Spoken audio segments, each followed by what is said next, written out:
2026年新加坡最热闹、最吸睛的大事，莫过于西柔捷运 RTS 终于要正式通车了。现在你去社交媒体上刷一圈，满屏幕都是什么5分钟跨国、新山物价真香、周末去买便宜油之类的攻略。但我今天必须给你泼一盆冷水。如果你对 RTS 的理解还停留在吃喝玩乐更方便了，那你可能根本没看懂新加坡这盘下了10年的大棋。如果新加坡政府砸下几十个亿，仅仅是为了方便大家去邻国消费，把钱花在外面，那你就太小看这套被称为亚洲最精密系统的精算能力了。今天阿明想带你拆解一些官方通稿里不会明说的东西。我敢放出一句话，这短短4公里的轨道绝不是简单的交通工具，它是新加坡建国以来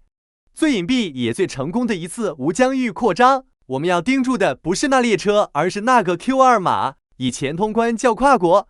那是一种物理上的阻断和繁琐的行政审查，但从2026年开始 ，RTS 推行的是一站式通关模式，也就是 co-location。什么意思？这意味着新加坡的一可移民局直接把办事处、服务器执法权统统搬到了马国境内的车站里，这在逻辑上是非常震撼的。当你站在新山的 RTS 候车大厅，虽然你脚下踩着邻国的土地，但你面对的是新加坡标准的 AI 闸机，你刷的是新加坡 SingPass 生成的 QR 码，后台跑的是新加坡内政部的数据库，你甚至受的是新加坡 RTS 连接法案的法律约束。数据是不会骗人的， RTS 单向每小时运力高达1万人，全天最高能处理超过14万人次。相比之下，以前那个慢吞吞的 XM 火车一般才在300多人，这整整30多倍的提升。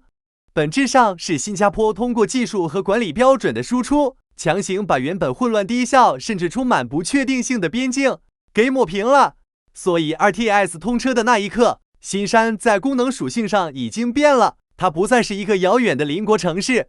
而是变成了新加坡的一个远郊区。新加坡1寸土地都没多占，却凭空获得了一个能容纳几十万人的生活后勤基地，这才是真正的小国外交天花板。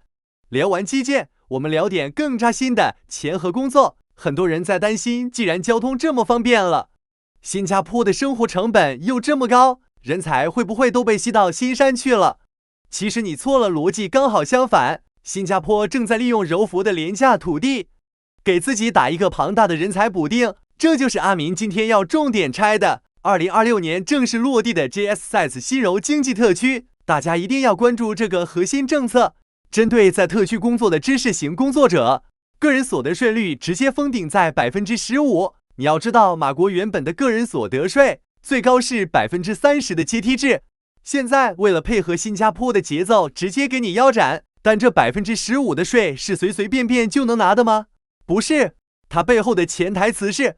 你必须是符合新加坡产业升级方向的人才。再看企业端，针对 AI 半导体、生物医药这些高精尖行业，企业税低至 5%， 而且租期和优惠一给就是15年。这套组合拳下来，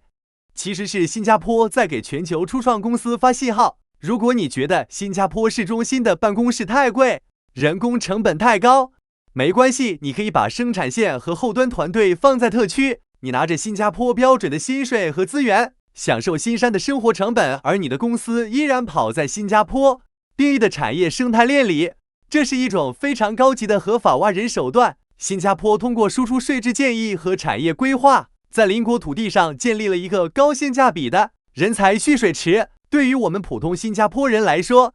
这更是一个巨大的结构性机会。2026年，新加坡多个行业的公职和私企都在调薪，你的购买力在特区简直就是降维打击。你省下的不只是油钱和菜钱，而是通过这套跨境系统，你获得了一个弹性巨大的生存空间。你可以在新加坡做决策拿高薪，在特区消费住大房子，而这一切的连接点就是那条5分钟的捷运。这不是人才流失，这是新加坡人才版图的战略纵深扩大了。很多粉丝问我，阿明为什么马国境内的车站里要装100多台新加坡标准的 AI 闸机？这仅仅是为了快吗？这里面藏着新加坡最核心的软实力确定性输出。在2026年的 RTS 系统里，通关这件事已经从行政审批变成了数据核验。以前你走大地道可能要排队2小时，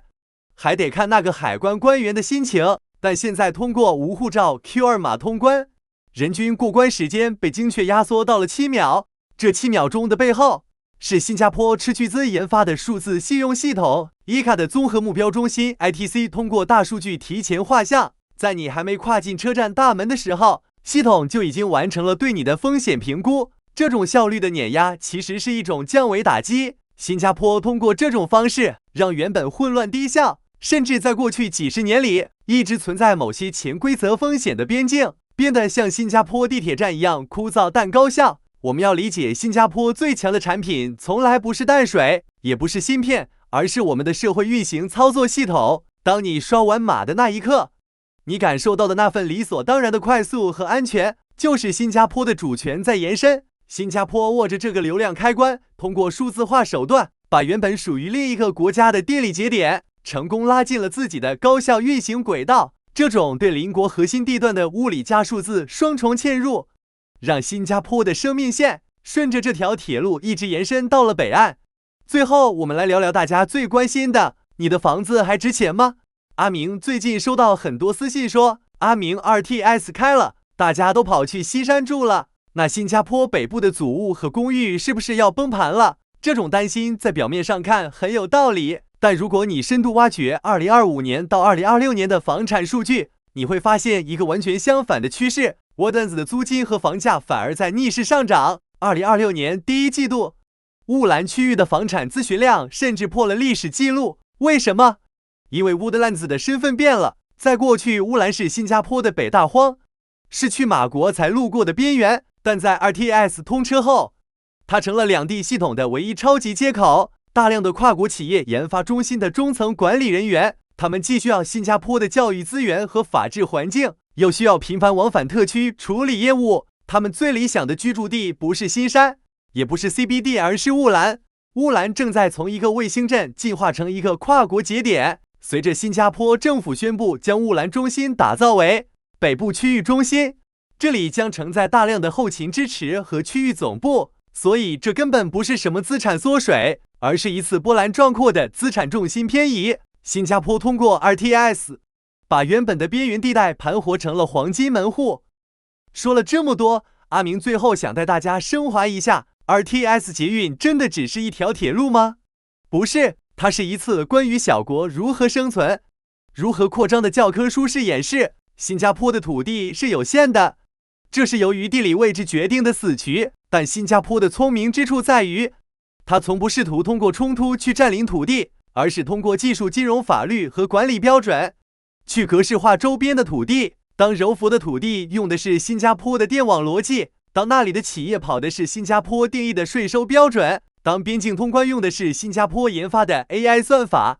那么在实质意义上，这块土地就已经成了新加坡经济版图的一部分。2026年之后，新山不再是一个地理上的邻国，它在逻辑上已经成了新加坡系统里的一个功能插件。作为生活在这座岛上的居民，